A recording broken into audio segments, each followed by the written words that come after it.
POV. You wake up with a fever, your body feels weak, your head is burning, every breath hurts. Today you would take medicine, maybe visit a doctor, maybe rest in a warm bed. But 12,000 years ago, none of those things existed. No hospitals, no antibiotics, no pharmacies, no emergency rooms. Only one terrifying question remained. Will this sickness kill you? The tribe notices something is wrong. You aren't hunting. You aren't gathering food. You can barely stand. Ancient humans understood sickness differently. They couldn't see bacteria. They couldn't see viruses.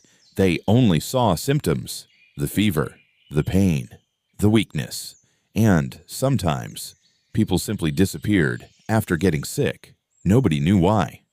The tribe's healer arrives. Not a doctor, not a scientist, a healer. Someone who spent years learning which plants helped people survive, which roots reduced pain, which leaves helped wounds heal, which berries could kill you instantly. Their knowledge wasn't written in books. It lived only inside human memory. The healer gives you a bitter mixture: crushed plants, tree bark, roots gathered from the forest. Some remedies actually worked, others did nothing. Ancient humans often discovered medicine through generations of trial and error. Unfortunately, many people paid for those lessons with their lives. The fever gets worse. Your body shakes uncontrollably. The fire feels cold. Food loses its taste. Every muscle hurts. And now something terrifying happens. The tribe begins worrying, because if one person becomes sick, others might follow. Disease was one of humanity's greatest enemies. Not lions, not wolves, not bears. Disease. A tiny infection today might be cured in days. Back then, the same infection could become a death sentence. A small cut, a broken tooth, an infected wound. Any of them could end a life. Outside the shelter, life continues. Hunters still leave. Children still learn. Food still needs to be found. The tribe cannot stop surviving, even while sickness spreads. Ancient life never paused, not for anyone. Some people recover, others don't. Nobody knows which group you'll join. That's what made illness so terrifying. The uncertainty. One day you're healthy. The next day, you might be dying. Night arrives. The fever becomes unbearable. You stare into the fire. Your vision blurs. Shadows move strangely. Ancient humans often believed spirits caused sickness because without science, they needed explanations, and fear creates stories. Around you, the tribe waits. Family members stay nearby. Friends bring water. Nobody wants to lose another person because survival wasn't individual. It was collective. Every human mattered. Every loss hurt the tribe. Then something remarkable happens. Your fever begins dropping, slowly, painfully, but noticeably. Your body is fighting back. Long before medicine existed, the human immune system was already saving lives. Millions survived because their bodies adapted. Others weren't so fortunate. Days later, you finally stand again.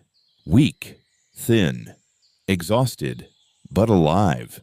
The tribe celebrates quietly, not because sickness is gone forever, but because you survived this time. Ancient humans didn't defeat disease. They endured it for thousands of years, generation after generation, and every survivor passed their genes forward, helping create the humans we are today. Modern medicine changed everything: doctors, vaccines, antibiotics, hospitals. Yet deep inside, your body still carries the same survival systems that protected ancient humans thousands of years ago.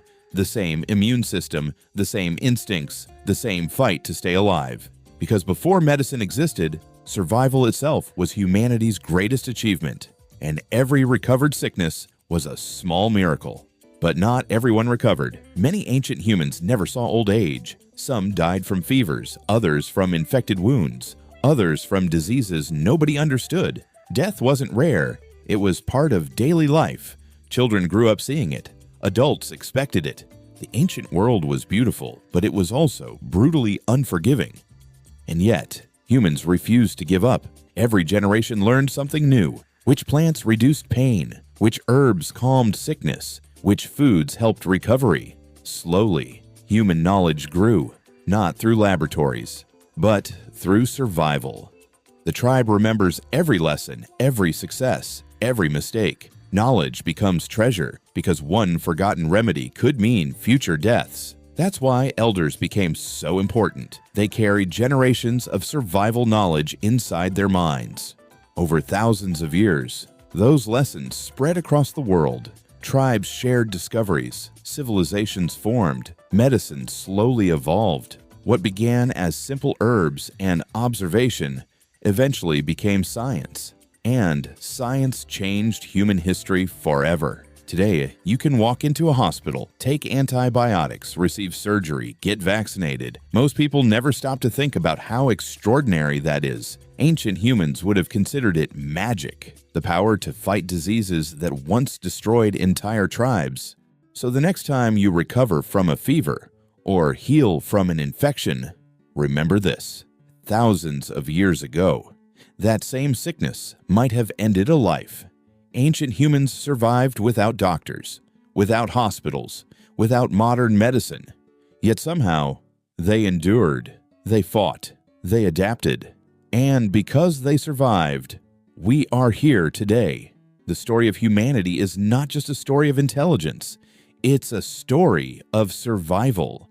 The sickness is finally over. Your fever is gone. The pain has faded. You can walk again. You can eat again. You can sleep without wondering if you'll wake up tomorrow. And for the first time in many days, you step outside the shelter. The morning air feels different. The forest feels different. The world feels different. Not because anything changed, but because you changed. You came closer to death than ever before. And somehow, you survived. Around you, life continues exactly as it always has. Children laugh near the fire. Hunters prepare their spears. Women gather supplies for the day. Birds sing in the distance. The river continues flowing. Nature doesn't stop for sickness. Nature doesn't stop for grief. Nature doesn't stop for death. And maybe that's what ancient humans understood better than anyone. Life keeps moving. No matter what happens, you look at the tribe around you, and suddenly, you realize something important.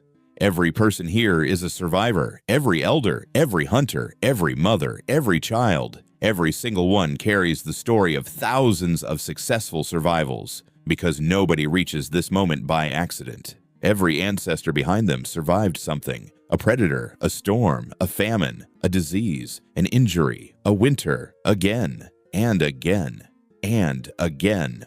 For thousands of years, the people who failed disappeared. The people who survived became the future. And now, you are part of that future. The blood in your veins once belonged to people who refused to give up, people who fought when they were afraid, people who kept moving when they were exhausted, people who endured suffering modern humans can barely imagine. The greatest inheritance ancient humans left behind wasn't gold. It wasn't cities. It wasn't technology. It was survival itself. And because they survived, humanity survived. Night falls once again. The fire crackles softly. Orange sparks drift upward into the darkness. The tribe gathers close together, just like they did yesterday, just like they will tomorrow. Beyond the firelight, the wilderness remains dangerous. Predators still roam. Disease still exists. Winter will come again. Challenges will never disappear. Yet nobody around the fire seems surprised by that, because ancient humans never expected life to be easy. They expected life to be difficult, and that's exactly why they became so strong. A child rests beside their mother. An elder stares into the flames. Hunters sharpen their spears for tomorrow. Everyone understands the same truth. Survival is never permanent. It must be earned again every day. And somehow, that made people appreciate life more deeply. Every meal mattered. Every friendship mattered. Every sunrise mattered. Every healthy day mattered, because nothing was guaranteed. Hours pass. The stars fill the sky. The universe looks endless. No city lights, no engines, no screens, only silence. The same silence that surrounded humans for most of our existence. And under those stars, ancient humans asked the same questions we ask today. Why are we here? What happens after death? What is our purpose? What does any of this mean? Thousands of years have passed. Civilizations rose, empires collapsed, technology transformed the world, medicine changed human history. Yet those questions remain, because deep inside, we are still the same species sitting around that ancient fire, the same fears, the same hopes, the same curiosity, the same need for connection. Modern humans may live differently, but part of us still belongs to that ancient world, a world where survival was uncertain, where sickness was terrifying, where every day was a battle, and where every sunrise felt like a gift. So the next time you recover from an illness, or watch a sunrise, or sit beside people you care about, remember them, the countless ancient humans who came before you, the survivors, the fighters, the dreamers, the people who endured impossible hardships so that humanity could continue. Because the story of ancient humans isn't really about the past, it's about us. And the truth is, after thousands of years, their greatest achievement is sitting here right now, reading these words, alive.